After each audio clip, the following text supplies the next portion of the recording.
சொல்றேன் முடிஞ்சிச்சு. எல்லாரும் 10 பேர் இருந்துச்சு. பேசும்போது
சொல்றேன். நான் என்ன பண்ணேன், எல்லாரையும் சேர்ந்து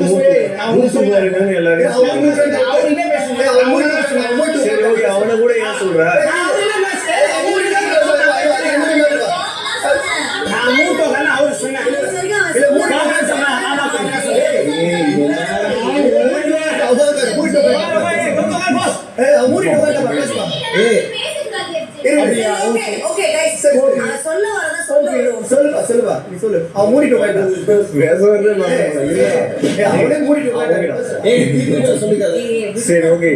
நேற்று வந்து பாத்தீங்கன்னா 5 பேர் இருந்ததுல